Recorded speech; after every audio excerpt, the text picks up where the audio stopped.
Jeudi 18 septembre 2025, série des questions bibliques. Moniteur Frère Samuel Ademola Boladi. Alléluia, Alléluia, Alléluia. Bonjour, bonsoir, bonne soirée à vous partout où vous êtes. C'est encore un autre moment sur la plateforme True Word in Season. En ce qui concerne la rubrique des séries des questions-réponses, notre prière habituelle est que Dieu continue d'aller avec nous.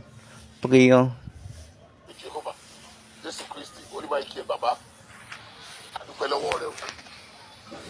Fún ètò tó tó ìrìn àjò ayé wa àti fún ọ̀nà tó ń gbà ṣiṣẹ́ ara ẹ̀ nínú ayé wa mo fẹ́ kó gbà yín mímọ́ jùlọ ọba òdodo ìmọ́lẹ̀ fún wa ní ìsinsìn nípa ìmísí rẹ̀ òye rẹ̀ la béèrè fún kí sísọ àti gbígbọ́ kó lè lérè wá fi fún wa ká má ṣìnà kúnú ẹ̀rí ẹ̀ lórúkọ Jésù lọ́wọ́ the Lord's prayer our Father who art in heaven hallowed be thy name, thy kingdom come, thy will be done on earth as it is in heaven. Was that daily bread and forgive us our trespasses, so forgive those who trespass against us. And lead us not into temptation, but deliver us from all evil. For thine is the kingdom, power, and glory forever. Amen. Someone to praise the Lord. Hallelujah, hallelujah, hallelujah, hallelujah, hallelujah, hallelujah. Soyez les bienvenus une fois encore sur la plateforme. Toutes nos excuses pour le retard. C'est dû à plusieurs choses que nous gérons. Comme je l'ai déjà dit, nous sommes au moment des témoignages et nous avons une petite main-d'œuvre qui est là, qui travaille.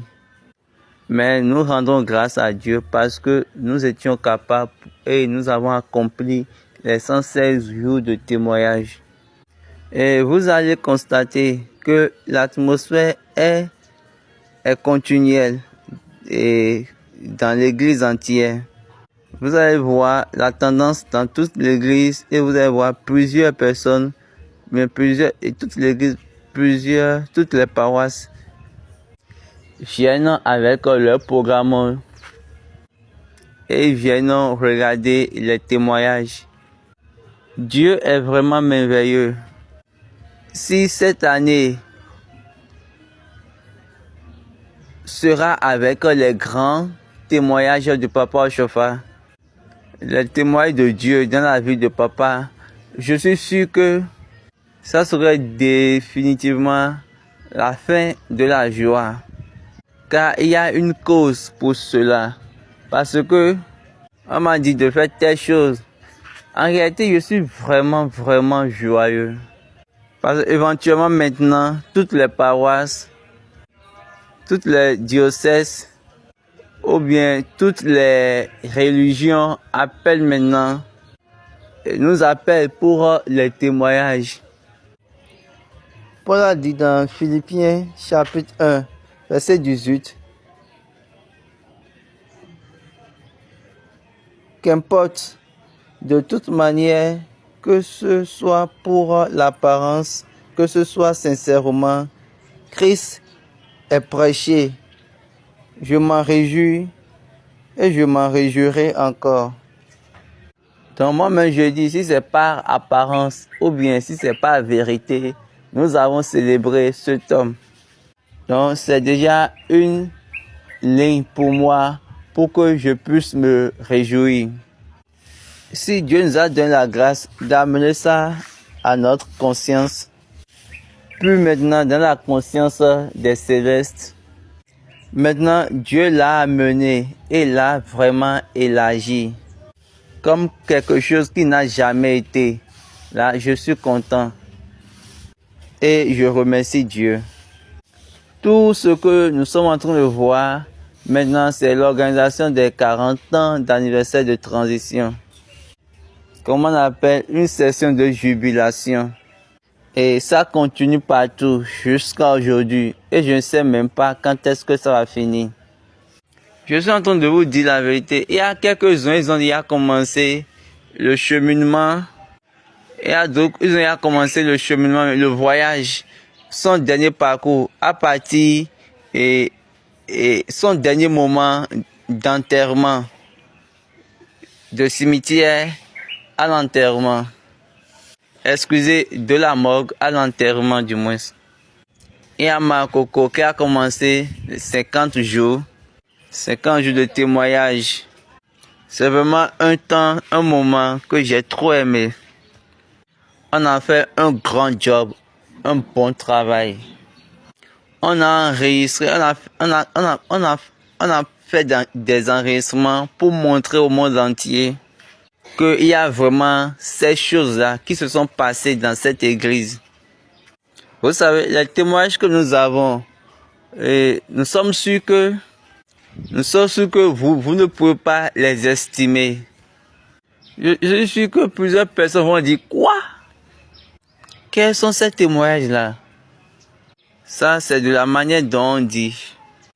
L'homme, Papa S.B. Joshua, a extrêmement bien fait, par la puissance de la résurrection de notre Christ. Ici, sur la terre, dans l'église et dans le monde en général. De même, il n'a même pas voyagé par avion et il n'est même pas sorti de l'Afrique. Qu'est-ce que je veux dire par là? L'identité globale de cette église réside en Afrique. Et maintenant, ça va maintenant dans le monde entier. Ne dites plus le monde entier. Le nom de cette église va partout. Le nom de l'église se répand comme une traînée de poudre. Et ça traverse les frontières et les barrières. Gloire soit rendue au Dieu dans les lieux très hauts. Aujourd'hui, c'est le jour des séries des questions et nous sommes très occupés. Donc, nous serons très brefs. Nous avons eu à discuter des autres. Nous sommes actuellement dans Exode et nous avons parlé du roi qui a dit d'être prudent avec les Israélites et a décidé de les affliger. Il les a traités comme des esclaves. Il les a amenés à traverser des douleurs, des peines. Ce roi-là, qui est là, au cours de la naissance de Moïse, Dieu savait bien ce qu'il faisait. La femme et l'homme de Lévi étaient des époux-épouses. Ils se sont mariés et puis ils ont eu d'enfants. Donc, ils ont donné des enfants. Maintenant, la Bible veut nous parler d'un de ces enfants nommé Moïse. Et cet enfant a été caché, gardé pendant 3 mois. Et après 3 mois, ils ne pouvaient plus le cacher. Là, ils sont obligés de le faire sortir dans la mer, dans les plantes de bitume et de pois. Il a pris ces plantes pour les mettre dans la caisse, ici, dans le panier. Après, il a déposé maintenant le panier sur le Nil. Et il a demandé à sa sœur de regarder, de voir comment ça va se passer et d'observer ce qui arrivera à l'enfant. Et est-ce que vous savez ce qui s'est passé? La fille de Pharaon et ses servantes étaient venues au bord et ils ont vu le panier. Elles ont plutôt vu le panier et ils ont vu l'enfant et elles ont dit plutôt, cet enfant c'est un Hébreu.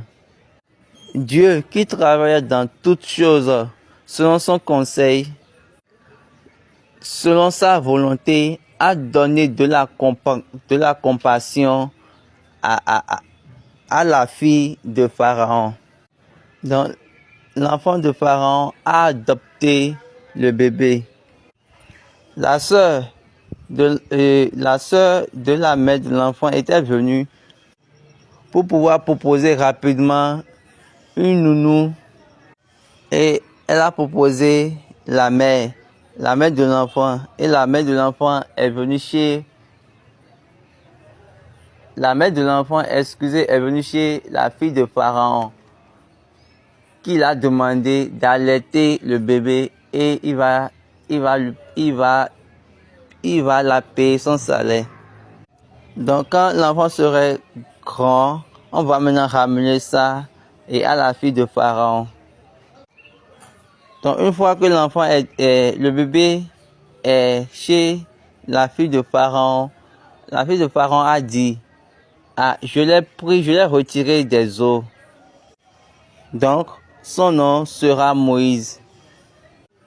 Oui, nous savons qu'il est un enfant hébreu. On l'a enseigné.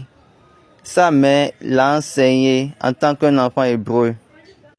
Moïse est venu un jour et puis il a vu un Égyptien qui est en train de maltraiter un Israélite. Donc, Moïse a tué l'Égyptien parce qu'il savait que lui-même était un Hébreu et l'a enterré dans le sable. Après cela, il a encore vu deux Hébreux qui s'étaient en train de se battre. Il a dit, vous êtes frères, pourquoi vous faites ainsi? Et un Hébreu lui a répondu en disant, tu veux me tuer comme tu as tué l'autre Égyptien hier. Ah, là, Moïse a constaté que la situation est dévoilée. Moïse a fui au devant de Pharaon pour un Médian. Là-bas, il était assis à côté d'un puits. Les 7 filles de Jéthro elles avaient amené le bétail de leur père pour breuvage. Mais les bergers qui étaient là ne voulaient pas leur donner l'occasion. Et c'est devenu une difficulté pour elles. Donc Moïse les a aidés.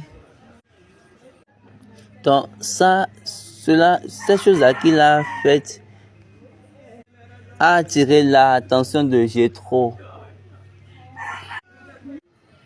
Le père les a demandé pourquoi vous êtes vite revenus. Ils ont dit, il y a un Égyptien là-bas qui nous a aidés. Là, le père a demandé d'aller l'appeler. Et Moïse était d'accord pour l'invitation. Et Moïse a été l'invité spécial. Et il était parti dans la maison de Jéthro. Il était resté avec lui. Jusqu'à ce que le pharaon qui a mis les Israélites en servitude est mort.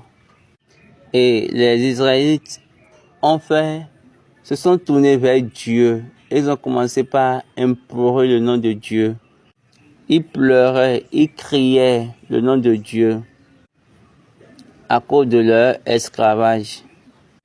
Et Dieu a dit, la Bible a dit, Dieu s'est souvenu, il a entendu leurs pleurs et il s'est rappelé de l'alliance, son alliance avec Abraham, Isaac et Jacob. Et Dieu les a regardés avec faveur. Dieu les a regardés, puis il a eu de la faveur pour eux à cause de l'alliance. Dieu a eu de la faveur pour eux dans les lieux ténébreux de la terre. Dans les habitations de cruauté, Dieu les a regardés avec faveur. Dieu a de respect pour son alliance et les a secourus. Pourquoi ils ont pris les ossements de Joseph et ils les ont fait sortir de l'Égypte? Maintenant, tous ces frères qui étaient morts en Égypte, où pensez-vous qu'ils les ont enterrés? Ils sont tous enterrés en Égypte. Ils n'étaient pas exhumés. Est-ce que vous comprenez? Ils étaient enterrés là. Je peux croire que c'est par l'inspiration de Dieu, parce que Dieu travaille dans les temps. Il dit, c'est un temps fixé. Donc, il le fait et toi, tu attends. Ce n'est pas que c'est toi, c'est pas que c'est lui qui va attendre et toi, tu vas le faire. Non. Toi, tu vas attendre et lui, il va le faire. Avez-vous compris? Donc, si eux, ils ont appelé, bien, ils ont invoqué Dieu, en ce moment, c'est par l'inspiration de Dieu dans leur esprit et leur mécontentement. Il y a ces choses-là qui étaient à l'intérieur d'eux. Donc, d'accord, ce pharaon, il est déjà mort. Maintenant, ce nouveau pharaon, il peut maintenant venir augmenter notre peine. Ah, nous devons appeler notre Dieu. Et ils étaient obligés d'appeler. Et Dieu a pris son temps pour pouvoir préparer son cheminement avec eux. Est-ce que vous comprenez? Dieu a pris son temps. La deuxième question. L'erreur d'Abraham dans Genèse a conduit les Israélites à subir 400 ans de servitude. Est-ce que ça, nous pouvons dire que c'est l'effet négatif d'Abraham sur les Israélites ou bien c'est ce que Dieu avait prédestiné aux enfants d'Israël? Et papa dit non, ça ce n'est pas de Dieu. Dieu paiera les dettes. Et là on dit, ils vont commencer par regarder. Oui, Dieu paie les dettes. Il a appelé Abraham. Quand il a appelé Abraham, il a demandé à Abraham de laisser 3, mais Abraham a laissé 2, qui est un acte de désobéissance. Je vous ai déjà dit que Dieu a enlevé, a retiré son nom de l'affaire, de la chose. Il a retiré son nom de ceux qui seront propriétaires de la terre. Ici, je parle de la terre de promesse. Et de là, Dieu ne l'écoutera plus. David a dit, si j'ai l'iniquité dans mon cœur, Dieu ne va pas m'entendre, m'écouter. Psaume 66, verset 18. Si j'avais conçu l'iniquité dans mon cœur, le Seigneur ne m'aurait pas exaucé. Abraham, dans son état de désobéissance, a quitté le lieu que Dieu l'a donné parce qu'il était négligent, parce qu'il y avait de l'instabilité. Et à cause de cela, il est parti à un lieu non ordonné. Et je vous ai déjà dit, le voyage ou bien le cheminement de la croix, c'est le voyage d'Abraham. Autrement dit, le cheminement d'Abraham est le voyage de la croix. Et ce cheminement a commencé avec Abraham. Regardez la manière dont il a fait. Il a quitté le haut et il est parti en bas vers le sud. Il a quitté le nord pour le sud. À un moment donné, il est resté au milieu. Et là, il a installé un hôtel. Et il est parti en Haï et à Bethel, qui veut dire l'est et l'ouest. Et toujours à ce lieu au milieu là où il a installé l'hôtel, il est encore parti en bas pour aller en Égypte. C'est la place de la croix. Quand il était descendu en Égypte, Pharaon s'est couché avec Sarah et il a béni Abraham. Et lorsqu'ils étaient venus, Abraham a poussé des cris de gémissement. Et quand il a fait cela, la Bible a dit, et Dieu, qu'est-ce que Dieu a fait? L'Éternel frappa de grandes plaies Pharaon et sa maison au sujet de Saraï, femme d'Abraham. Genèse 12, verset 17. Mais Dieu n'avait pas demandé à Abraham de prier pour eux. Maintenant, pour que Dieu puisse retirer la malédiction à cause de la désobéissance d'Abraham, il a appelé, il a demandé de faire cette action de grâce, cette offrande. Oui, tu me croyais, mais maintenant tu ne me crois plus. Quand nous allons dans Genèse 15, verset 6, Abraham eut confiance en l'Éternel, qui le lui imputa à justice. Donc, il avait cru. Après cette confiance, croyance, Dieu a dit maintenant, cette terre, je vais te la donner. Aussitôt, Abraham lui a dit, comment moi je peux savoir que tu pourras me la donner? La terre là, cette terre qui a déjà des nobles, des princes, des rois. Donc quand on voit ces propos, c'est déjà un acte de non-croyance. Donc, pour ces raisons, Dieu lui a demandé le sacrifice de sa non-croyance et de sa désobéissance. Après l'offrande, Dieu a amené les oiseaux, les aigres, le symbole de l'Égypte.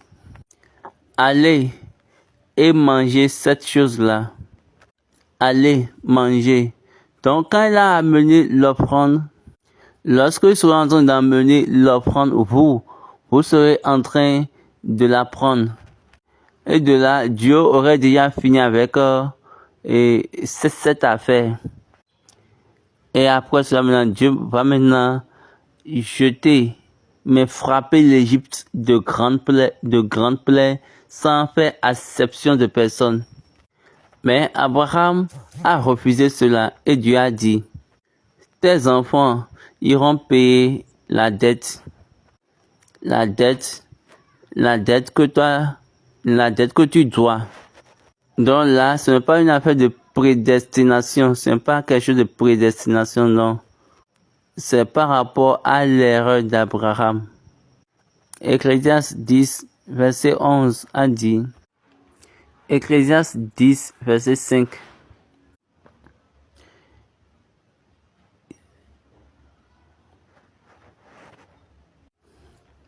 Il est un mal que j'ai vu sous le soleil, comme une erreur provenant de celui qui gouverne.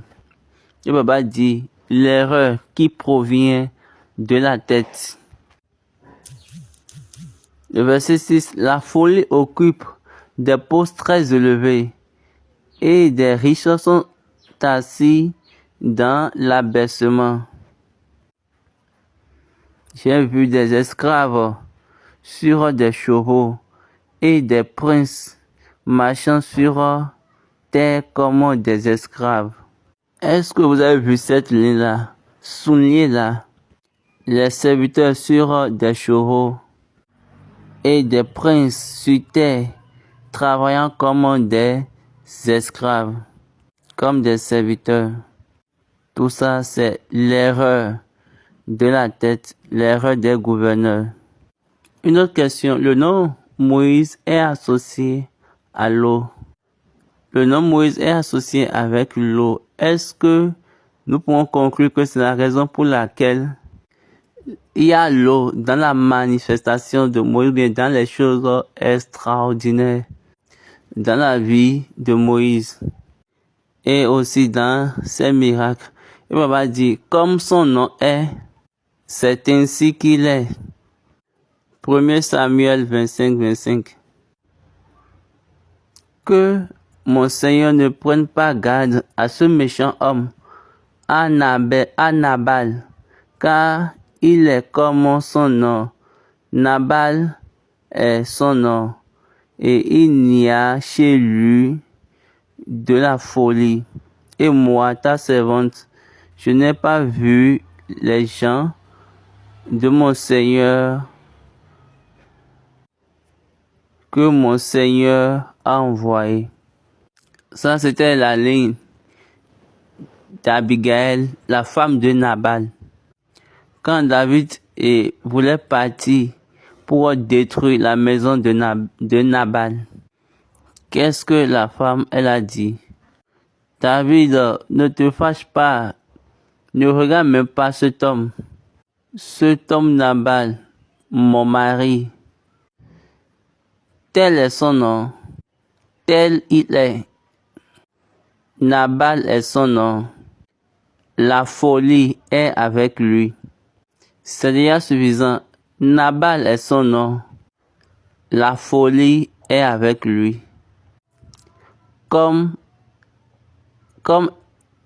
il est comme son nom.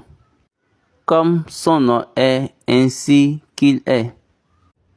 Comme Moïse a été nommé et à partir de l'eau, vous savez qu'il a fait beaucoup de choses avec l'eau. Il a changé l'eau en sang. Il a divisé la mer. Il a fait sortir l'eau du rocher. Toutes les choses par rapport à lui. Il a fait de grandes choses avec l'eau. Donc l'eau était le symbole de son nom. La troisième question. La personne veut savoir, est-ce qu'il y a cette indication pour nous dans l'église du christianisme céleste qu'au moment de la purification, la parole l'a déjà fait pour nous, comme ça s'est passé au temps des enfants d'Israël, quand ils voulaient voir. Vous les personnes, Papa dit, vous les personnes, vous pensez trop à vous-même. Ne cherchez pas à dire que vous allez purifier d'eau pour vous-même. L'église vous le fera. C'est l'église qui fera ça pour vous et non vous-même. Maintenant, vous tous, vous avez mis cela en vous. Que c'est vous qui allez purifier. Non, ce n'est pas vous. C'est l'église venue des cieux. La troisième question. Est-ce qu'il y a une indication pour nous dans cette église ECC que le moment de sanctifier le monde est déjà fait en nous bien avant, comme le moment où les enfants d'Israël voulaient voir la délivrance de Dieu quand ils étaient à la servitude. Y a-t-il une indication pour nous dans cette église pour le temps de sanctifier le monde est déjà fait par nous? La réponse de Baba, vous pensez trop à vous-même. Ne regardez pas vous, que vous allez sanctifier le monde. Non, c'est l'église qui va sanctifier le monde et non vous-même. Vous tous, vous avez porté ça sur vos épaules et vous avez mis ça en vous-même, que vous allez sanctifier le monde. Non, ce n'est pas vous qui va sanctifier le monde.